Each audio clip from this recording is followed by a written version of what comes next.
তিনটে linear equation solve করতে এখানেই সবাই টাইম ওয়েস্ট করে, কিন্তু ম্যাট্রিক্স মেথডটা জানা থাকলে এটা অনেকটা ফাস্টার হয়ে যায়। আজ আমরা ম্যাট্রিক্স মেথড দিয়ে লিনিয়ার ইকুয়েশন সলভ করার পুরো বেসিকটা ভালো করে স্টেপ বাই স্টেপ শিখব। এটা একটা লিনিয়ার ইকুয়েশন। দেখো স্টুডেন্টস, এটা আমি কিভাবে লিখেছি, এখানে দেখো x এর নিচে x পুরো, y নিচে y পুরো, z এর নিচে z পুরো, এইভাবে লিখেছি যাতে আমার সুবিধা হয়। তো এটা কি করব, দেখো এখানে a ম্যাট্রিক্সটাকে ধরবো আমি, a একটা ম্যাট্রিক্স ধরবো, 3x3 ম্যাট্রিক্স হবে। এখানে কি আছে, x y z এর সবগুলোকে ধরবো, যেমন 1 3 2, এটা হবে 3, এখানে y নেই দেখো, তাহলে 0 হবে, আর এখানে -1, আর এখানে z নাই, তাহলে এটা 0 -1 1। এইটা হয়ে গেল আমাদের a ম্যাট্রিক্স। এবার আমরা আরো দুটো ম্যাট্রিক্স ধরবো। কি কি ম্যাট্রিক্স ধরবো, x ম্যাট্রিক্স হয় একটা, x ম্যাট্রিক্স হচ্ছে এটা সিম্পল জিনিস x y z। আর c ম্যাট্রিক্স ধরবো, c ম্যাট্রিক্স হচ্ছে দেখো এই সমান চিহ্নর এদিকে দুটো, তাহলে কি কি আছে, 1 -8 -3। এই তিনটে ম্যাট্রিক্স আমরা এখানে ধরে নেব। তাহলে কি হবে, দেখো আইডিয়াটা কি, আইডিয়াটা হচ্ছে দেখো ax = c হয়, তুমি এর সঙ্গে এটা গুণ করো, দেখো এটা গুণ করো, দেখো এই জিনিসটা চলে আসবে, আর সমান দিয়ে এটা আছে। এবার তুমি জানো ম্যাট্রিক্সের প্রত্যেকটা এলিমেন্ট সমান হয়, তাহলে এই তিনটে ইকুয়েশনই পাবে তুমি যদি ax = c হয়। ওই জন্য আমরা a, x আর c এই তিনটে ম্যাট্রিক্সকে এইভাবে ধরি। এবার ইনভার্স বার করাটা আগে ম্যাট্রিক্স সিরিজের আগের ভিডিওটাতে শিখেছিলাম, তো এটা যারা দেখেছো তারা ইনভার্স জানো। তাহলে আমি কি করব, ইনভার্স a ইনভার্স দিয়ে দুই দিকেই গুণ করব। তাহলে এই ax এর সঙ্গে a ইনভার্স গুণ করলাম, a ইনভার্স c করব। এরকম করলে কি আসবে, দেখো a এর সঙ্গে a ইনভার্স গুণ করলে ও i আসে, তোমরা জানো, আর i এর সঙ্গে যাই গুণ করি x হয়, তাই তো, মানে ওইটাই হয়, x এর সঙ্গে i গুণ হবে এখানে, তাহলে x হয়ে যাবে, আর এটা ইকুয়াল টু কি হবে, a ইনভার্স। তাহলে আমরা x এর ভ্যালু এইভাবে বার করব, দেখো a ইনভার্স c। এটা তোমাকে করতে হবে না, এটা আমি তোমাকে বোঝানোর জন্য বললাম। তাহলে দেখো এখানে a ইনভার্স c, এটা আমরা বার করব, তাহলে x বেরিয়ে যাবে। তার জন্য আমাদেরকে a ইনভার্স প্রথমে বার করতে হবে। স্টুডেন্টস, এই ম্যাট্রিক্সটাকে আমি এখানে লিখে রাখলাম, আর এই ফর্মুলা আমরা ইউজ করব, তাই এটাকেও লিখে রাখলাম। এবার a ইনভার্স বার করার প্রথম স্টেপ কি, ডেট a বার করা, তাই তো। এবার ডেটে কি বেরোবে, তোমরা জানো এটা ম্যাট্রিক্সের সাইন করে ডিটারমিনেন্টের সাইন বসিয়ে দিতে হবে। তাহলে স্টুডেন্টস, ডিটারমিনেন্টের সিরিজটা যদি তোমরা দেখে থাকো, তাহলে এটা তোমরা সলভ করার তিনটে পদ্ধতি জানো, যে কোনো পদ্ধতিতে করে দাও, আমিও একটা পদ্ধতিতে করে দিচ্ছি। তো স্টুডেন্টস, এইটা বেরোলো আমার -16। এবার আমরা কি বার করবো, অ্যাডজয়েন্ট এ বার করবো। তাহলে অ্যাডজয়েন্ট এ কি করে বার করে, a ইনভার্স বার করার ভিডিওতে শিখেছিলাম, প্রত্যেকটা এলিমেন্টের কোফ্যাক্টরগুলোকে লিখতে হবে। যেমন কি এই এলিমেন্টটার কোফ্যাক্টর হচ্ছে এটাকে থাকবো আর এটাকে থাকবো, তাহলে এই যে ডিটারমিনেন্টটা পাওয়া যাবে 0 -1 -1 1, এটা তোমরা আগের ভিডিওটা দেখে থাকলেই জানো। তাহলে এটা আমরা সলভ করবো এবার। তাহলে এটা সলভ করলে কত আসছে, 0 -1 -1 প্লাস, তার মানে 1, 0 -1, তার মানে এটা -1 আসছে। এইভাবে আমরা সব কটার কোফ্যাক্টর বার করব, এইভাবে লিখলাম। এবার দেখো এই কোফ্যাক্টরে আমাকে সাইন সমেত নিতে হয়, তাহলে সাইন কি হয়, এটা প্লাস মাইনাস প্লাস, তার মানে এখানে মাইনাস হবে, তাই তো। তারপর মাইনাস প্লাস মাইনাস, তার মানে এটা মাইনাস, এটা প্লাস, এটা মাইনাস, তাহলে মাইনাস মাইনাস প্লাস হয়ে গেল। তারপর আবার প্লাস মাইনাস প্লাস, তাহলে এটা মাইনাস, তাহলে মাইনাস মাইনাস প্লাস হয়ে গেল। তাহলে এইটা হয়ে গেল আমাদের কোফ্যাক্টর ম্যাট্রিক্সটা, যেটা আমাদেরকে অ্যাডজয়েন্ট বার করার জন্য দরকার ছিল। এবার অ্যাডজয়েন্ট করার জন্য কি করতে হবে, এই ট্রান্সপোজ করে দিতে হবে, আগের ভিডিওতেই বলেছিলাম। তাহলে এটা কি হবে, রো এর এলিমেন্টগুলোকে কলামে, তাহলে এইটা হয়ে গেল আমাদের অ্যাডজয়েন্ট, তাই তো। এবার আমাদের ইনভার্সের ফর্মুলা কি ছিল, a inverse = adjoint a by det, তাই তো। তাহলে এবার কি হবে, এটা ডেটে কত বেরিয়েছিল আমাদের, -16, তাহলে এটা হয়ে গেল 1/-16 এরকম দিয়ে অ্যাডজয়েন্টে কত বেরোলো, এটা আমাদের a ইনভার্স বেরোলো। তো স্টুডেন্টস, এটা a ইনভার্স বেরোলো। এবার আমাদেরকে কি বার করতে হবে, x = ফর্মুলা বলেছিলাম a ইনভার্স c, তাই তো। তাহলে a ইনভার্স c বার করতে হবে, মানে a ইনভার্সের সঙ্গে c গুণ করতে হবে। c টা দেখো এটা ছিল, a ইনভার্স এটা বেরোলো, গুণ করে দেবো, তাহলেই হয়ে যাবে। এটা দেখো 3/3 ম্যাট্রিক্স, আর এটা 3/1 ম্যাট্রিক্স, তাহলে এই দুটো সেম আছে, তাহলে গুণ করা যাবে। আর যেটা বেরোবে সেটা 3/1, মানে এর মতো দেখতে হবে, তাই না। তাহলে আমি ডাইরেক্ট এখান থেকে দেখে করে দিচ্ছি, এই রো এর সঙ্গে এই কলাম গুণ। তোমরা ম্যাট্রিক্সের গুণের ভিডিওটা দেখেছো, তাহলে বুঝতে পারবে। তাহলে এটা কি হবে, 1 এর সঙ্গে -1 মানে -1, -3 এর সঙ্গে -8 মানে মাইনাস মাইনাসে প্লাস 24, -3 এর সঙ্গে -3 মানে +9। এইটার সঙ্গে এটা, তাহলে -5 × 1 মানে -5, 1 × -8 মানে -8, 1 × -3 মানে -3। আচ্ছা, এটার সঙ্গে আবার এটা, তাহলে -3 × 1 মানে -3, 6 এর সঙ্গে -8 মানে -48, আর -9 এর সঙ্গে -3, তাহলে +27। তাহলে এই ম্যাট্রিক্সটা বেরোলো x। তাহলে আরেকটু ভালো করে লিখি এটাকে, এবার ক্যালকুলেশন করে লিখি এটাকে, -1 + 9 মানে 8, 8 এর সঙ্গে 24 গুণ করলে একটা জিনিস ভুল লেখা হয়েছিল, দেখো a ইনভার্স ছিল -16 × এটা, তাহলে এখানে -1/16 টাও আসবে, তাই তো, তাই এখানেও আসবে। এবার দেখো আবার -5 - 8 মানে -13, -3 মানে -6, আর এটা -3 -48 মানে -51, তার সাথে 27 যোগ করলে -24, ঠিক আছে। তাহলে এইটা বেরোলো আমাদের। এবার যদি এই -1/16টা গুণ করে দিই ভেতরে, আমি ডাইরেক্ট করছি, তাহলে 32 ছিল, তাহলে -1/16টা গুণ করলে এটা -2 হবে। তাহলে এটা কত হবে, -1/16 গুণ করলে 1 হবে, আর এটা কত হবে, 3/2 হচ্ছে। তাহলে x ইকুয়াল টু এটা বেরোলো। এবার x এর x ম্যাট্রিক্সটা কি ছিল, x y z equal to এটা। তাহলে এখান থেকে আমরা সমাধান পেলাম x equal to -2, y equal to 1 আর z ইকুয়াল টু 3/2। স্টুডেন্টস এই জায়গাটা আমি ভুলে গেছিলাম, এটা 7 হবে। তো 7 হলে কি হবে, এখানে 7 8 কে 56 হয়ে যাবে, -56। তাহলে এটা কত আসছে, -56 -3 মানে -59, আর তার সাথে +27 করলে এটা 32 আসছে, -32। তাহলে 1/16 দিয়ে গুণ করলে এটা 2 হবে।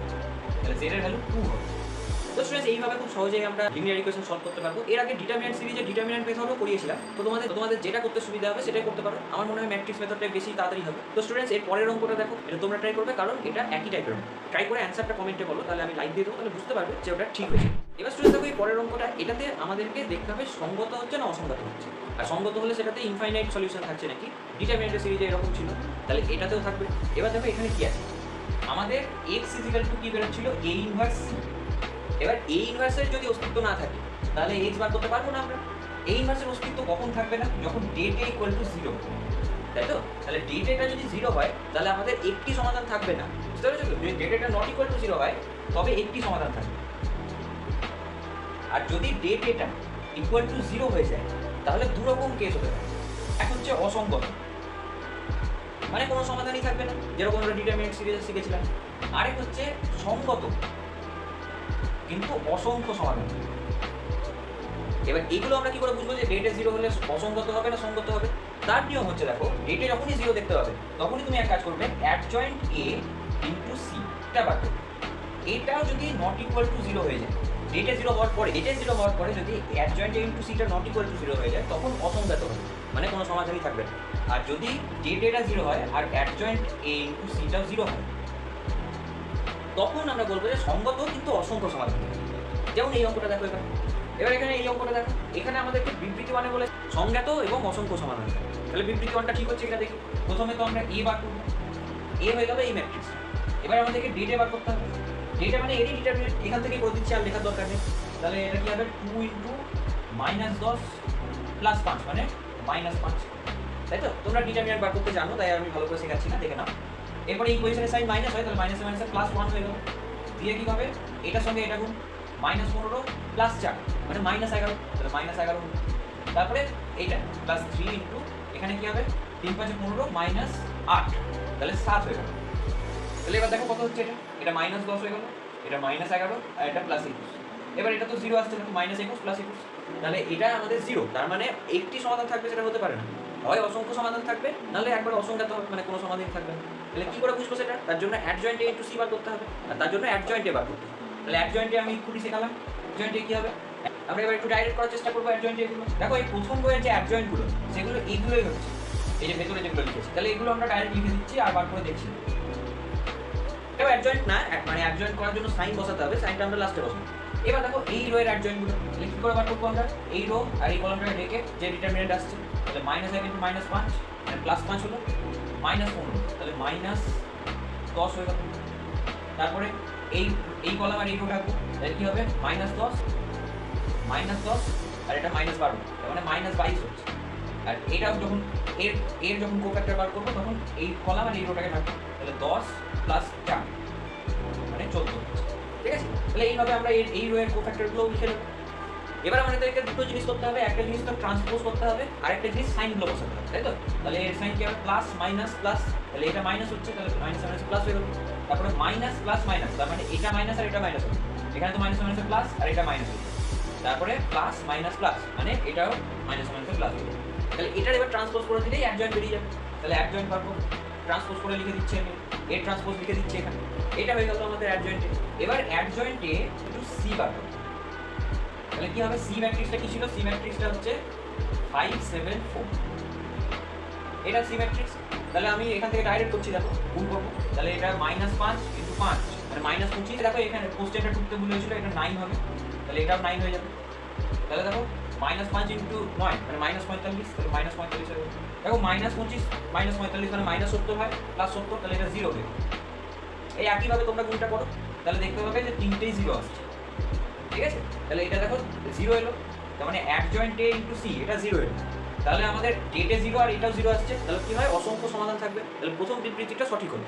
এবার 2 নম্বর বিবৃতিটা, 2 নম্বর বিবৃতিতে এটা আছে, এটা বলেছে অসংজ্ঞাত হবে, দেখা যাক হচ্ছে নাকি। তাহলে আমাদেরকে এই ম্যাট্রিক্স বার করতে হবে। এই ম্যাট্রিক্স কি হবে? ম্যাট্রিক্স এইগুলো সহগ হবে, মানে 1 2 এইটা হলো। তাহলে ডেটে প্রথমে বার করব, ডেটে বার করলাম কি হচ্ছে এটা, এইটা বের হলো। তাহলে এটা কত হচ্ছে দেখো 1 + 2 - 3, তার মানে এটা 0। তাহলে তো প্রথম কথা একক সমাধান থাকবে না, ওটা গেল। এবার আমাদেরকে অ্যাডজয়েন্ট এবার করতে হবে। অ্যাডজয়েন্ট এবার করা শিখিয়েছি আগে। প্রথম কথা তো এইটা হচ্ছে প্রথম রোয়ের কোফ্যাক্টর নিয়ে, তাহলে এটা ডাইরেক্ট লিখে দিচ্ছি আমি, আর দ্বিতীয়বার বার করে দেখার দরকার নেই। এরপরে বাকি এলিমেন্টগুলোরও কোফ্যাক্টর, বাকি রোগুলোরও কোফ্যাক্টর বার করব। অ্যাডজয়েন্টে এটা আসছে বাকিগুলো, এটা ট্রান্সপোজ করতে হবে আর চিহ্নগুলো বসাতে হবে, প্লাস মাইনাস, তাহলে এটা প্লাস হয়ে গেল, প্লাস, তারপরে মাইনাস, প্লাস মাইনাস, তাহলে এটা প্লাস হয়ে গেল, তারপরে প্লাস মাইনাস প্লাস, বোঝা গেল? তাহলে এবার আমরা এর ট্রান্সপোজ করব, এটা বেরোলো ট্রান্সপোজ। সি ম্যাট্রিক্সটা কি এখানে? সি ম্যাট্রিক্সটা 1 1 1, তাহলে এর সঙ্গে এটা অ্যাডজয়েন্টে ইনটু সি কত বেরোবে? এই রোটার সঙ্গে এই কলামটা, তাহলে 1 -2 এর সঙ্গে 1 গুণ করলে -2, আর 1 এর সঙ্গে গুণ করলে 1, মানে 2 - 2 মানে 0 আসছে। এটা করে দেখো, তাহলে 1 - 2 1, তাহলে এটাও 0। তারপরে -1 + 2 - 1, এটাও 0। তাহলে দেখো অ্যাডজয়েন্টে ইনটু সি এটাও 0 আসছে। তাহলে এটাও আমাদের অসংখ্য সমাধান হবে। তাহলে দ্বিতীয় বিবৃতিটা ভুল, তাহলে প্রথমটা ঠিক দ্বিতীয়টা ভুল। এটা কোন অপশনে আছে দেখে নাও, সেটাই অ্যান্সার হয়ে যাবে। স্টুডেন্টস পরের অঙ্কটা একইভাবে করতে পারবে, তোমাদের হোমওয়ার্ক থাকলে এটা কমেন্টে অ্যান্সার চাও। নেক্সট অঙ্কটা দেখো, এই অঙ্কটা বলেছে কোনো সমাধান নেই। দেখো কোনো সমাধান না হওয়ার শর্ত কি? কোনো সমাধান না হওয়ার শর্ত হচ্ছে ডেটা 0 হবে আর অ্যাডজয়েন্ট ইনটু সিটা নট ইকুয়াল টু 0। তাহলে ডেটা 0 হবে, এটা আমাদেরকে নিয়ে চলতে হবে। এখানে কোনো সমাধান নেই, তাই ডেটা ইজ ইকুয়াল টু 0। তাহলে ডেটে কি হবে? আমি ডাইরেক্ট লিখছিলাম ডেটে মানে এর সহগগুলো, তাহলে k1 1 1 k1 1 1 k। এটা তুমি ডাইরেক্ট করতে পারো, ডাইরেক্ট যেভাবে ডিটারমিনেন্ট বার করে। তার জায়গায় আমি যদি প্রপার্টি ইউজ করে করি তাহলে আরো সুবিধা হবে। দেখো তো আমি কি করব, সবকটা রোগুলোকে যোগ করে প্রথম রোতে লিখব, মানে r1, এটা লিখবো r1 + r2 + r3। দেখো এগুলো লিখে কোনো লাভ নেই, তাই আমি আর লিখছি না, আমি ডাইরেক্ট করে দিচ্ছি, মুখে বলছি। তাহলে সবকটা রো যোগ করে প্রথম রোতে বসাবো, তাহলে k + 2 হবে, আর সবকটাতেই k + 2 হবে। তাহলে প্রথম রো থেকে আমি k + 2টা কমন নিতে পারবো, তাহলে প্রথম রোতে সবকটা 1 1 1 হয়ে যাবে। ডিটারমিনেন্টের ডিটারমিনেন্টের সিরিজটা যদি দেখে থাকো তাহলে এইগুলো খুব ইজি মনে হবে, মুখে মুখে করে দিতে পারবে তুমি। বাকিগুলো তো যা আছে তাই থেকে যাবে। এবার দেখো k + 2 ইনটু, এবার কি করবো, এটা থেকে এটা মাইনাস করে দিচ্ছি, প্রথম কলাম আর থার্ড কলাম দিয়ে থার্ড কলামে বসাচ্ছি। তাহলে কি হবে, এটা 1 1 1, এই দুটো কলাম তো একই থাকবে, এর সঙ্গে এটা বিয়োগ, তাহলে 0 হয়ে যাচ্ছে, এটাও তাই 0, আর এটা বিয়োগ করলে 1 - k। তাহলে যদি ডিটারমিনেন্টের ভ্যালু বার করি, k + 2টা থাকবে, দিয়ে এই কলামটা ধরে আমি করছি, তাহলে এই কলাম আর এই রোটা পুরো বাদ দিয়ে দেবো, দিয়ে এটা প্রথমে লিখতে হবে 1 - k, এটা লিখে দিলাম, দিয়ে এটা ইনটু এটা মাইনাস এটা, তাই তো? তাহলে k - 1 ইকুয়াল টু 0। দেখো এখানে এটা ইকুয়াল টু 0, কারণ কি ডেট এটা ইকুয়াল টু 0 হবে এখানে। তাহলে এই লাইনটা নিয়ে আমি কাজ করব, এটা ইকুয়াল টু 0, তাহলে হয় এটা 0, নালে এটা 0, নালে এটা 0, এইভাবে আমাদেরকে কাজ করতে হবে। তাহলে k + 2 ইকুয়াল টু 0, এটা একটা পেলাম, 1 - k ইকুয়াল টু 0, এটা একটা পেলাম। আর এটা থেকেও একই জিনিস পাবো, দেখো এটা থেকে যেমন k ইকুয়াল টু 1 পাবো, এটা থেকেও তাই পাবো, তাই ওটা লিখছি না। আর এখান থেকে কি পাচ্ছি, k ইকুয়াল টু -2। তাহলে এই দুটো আমাদের ভ্যালু কোন অপশনে আছে দেখো, এখানে দেখো অপশন ডিটা হবে, তাই তো? তাহলে ডি হয়ে গেল অ্যান্সার। স্টুডেন্টস তোমরা একইভাবে পরের অঙ্কটা নিজেরা ট্রাই করো, দিয়ে অ্যান্সারটা কমেন্টে জানো, আমি লাইক দিয়ে দেবো, তাহলে বুঝতে পারবে যে অ্যান্সারটা ঠিক হয়েছে। স্টুডেন্টস ইকুয়েশন রিলেটেড সব টাইপের অঙ্ক শেষ করলাম আমরা। এবার আগের দিনের যে চ্যালেঞ্জের অঙ্কটা দিয়েছিলাম সেটা সলভ করবো। দেখো যারা পেরেছো তারা মিলিয়ে নাও, আর যারা পারোনি তারা দেখে নাও। এইটা দেওয়া ছিল আর এই কন্ডিশনটা দেওয়া ছিল, দিয়ে আমাদেরকে বলেছিল এ ইনভার্স বার করতে। তাহলে এ ইনভার্স বার করার জন্য প্রথমে আমাদেরকে ডেটে বার করতে হয়। তাহলে ডেটে কি হবে, এটার সঙ্গে এটা গুণ মাইনাস এটার সঙ্গে এটা গুণ। তাহলে দেখো a + ib into a - ib minus দিয়ে এটার সঙ্গে এটা গুণ। এটাকে আমি একটু অন্যভাবে লিখবো, এটাকে লিখবো it + c, এটাকে লিখলাম, আর এটাকে লিখলাম it - c। একই ব্যাপার, কিন্তু এইভাবে লিখলে a + b into a - b এর ফর্মুলা ফেলা যাবে। এটা তাই হচ্ছে না, a² - b² হয়, তাহলে a² - i² d²। এবার যারা জটিল সংখ্যা পড়েছে 11 তারা জানো যে i² ইকুয়াল টু -1। তাহলে এখানে i² এর জায়গায় যদি -1 বসিয়ে দিই তাহলে এটা প্লাস হয়ে যাবে, মাইনাসে মাইনাসে প্লাস। আবার মাইনাস দাও, এখানে দেখো i² d² হবে, i² d² দিয়ে -c², তাই তো? এবার যদি ব্র্যাকেট তুলে দিই তাহলে এটা মাইনাসে মাইনাসে প্লাস হয়ে যাবে। আর এখানে দেখো i² আছে, i² -1 হয়, তাহলে মাইনাস মাইনাসে এটা প্লাস হয়ে যাবে। তাহলে দেখো এটা a² এখানে b² হবে, a² + b² + c² + d²। তাহলে এটা 1 দেওয়া আছে ভ্যালু, তাহলে ডেটের ভ্যালু 1 হয়ে গেল। ঠিক আছে, এবার আমরা বার করব অ্যাডজয়েন্টে, কারণ a ইনভার্স মানে হচ্ছে অ্যাডজয়েন্টে বাই ডেটে। তাহলে আমরা অ্যাডজয়েন্টে বার করব। অ্যাডজয়েন্টে কি হবে, এর কোফ্যাক্টর কি হয়, এইটা a - ib, এর কোফ্যাক্টর এটা হয় -c + ib, এর কোফ্যাক্টর এটা হবে c + ib, আর এর কোফ্যাক্টর এটা a + ib। এমনিতে কোফ্যাক্টর এখনো হয়নি, কারণ কি আমরা সাইন নিইনি, তাহলে সাইনগুলো নিয়ে নেবো, এটা প্লাস মাইনাস মাইনাস প্লাস, তাহলে এটা মাইনাস হবে, তাহলে মাইনাসে মাইনাসে প্লাস, আর এটা মাইনাস হবে, এটাও মাইনাস হবে, তাহলে এটাও মাইনাস আর এটাও মাইনাস হবে, তারপর এটা প্লাস হবে। এরপরে আমাদের আরেকটা কাজ বাকি আছে অ্যাডজয়েন্টের, কি কাজ? ট্রান্সপোজ করতে হবে, তাই তো? এইটা ভুললে চলবে না। তাহলে ট্রান্সপোজ করে দেওয়ার পর কি আসবে? এ মাইনাস আইবি, এটা এখানে আসবে সি মাইনাস আইবি, এটা এখানে আসবে মাইনাস সি মাইনাস আইবি, আর এটা এখানে আসবে এ প্লাস আইবি। তাহলে এটা অ্যাডজয়েন্ট এ হলো। এ ইনভার্স ইকুয়াল টু কি হয়? এ ইনভার্স হয় অ্যাডজয়েন্ট এ বাই ডেট এ। এবার ডেটে 1 বেরিয়েছিল আর অ্যাডজয়েন্টে এটা বেরোলো, তাহলে এ ইনভার্স কি হবে? 1/1 ইনটু এটা, কিন্তু 1/1 তো 1ই হয়, তাই এটাই হয়ে যাবে। তাহলে এটা কোন অপশনে আছে দেখে নাও, এটা এ ইনভার্স হয়ে গেল।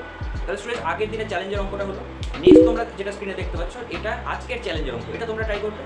এই অঙ্কের সলিউশন আমি পরের দিন করে দেবো, যারা পারবে তারা পরের দিন মিলিয়ে নিতে পারবে, আর যারা পারবে না তারা পরের ভিডিওতে সলিউশনটা দেখতে পাবে। তো স্টুডেন্টস আজকে ইকুয়েশন সলভ করা দিয়ে ম্যাট্রিক্স শেষ হয়ে গেল। এর পরের ভিডিওতে আমরা ম্যাট্রিক্সের প্রিভিয়াস ইয়ারের কোশ্চেন করবো, গত 3 বছর। তাহলে তোমরা বুঝতে পারবে যে ম্যাট্রিক্স থেকে এক্সামে কীরকম টাইপের কোশ্চেন আছে। তো সেটা খুবই ইম্পর্টেন্ট ভিডিও হবে, তোমরা মিস করো না।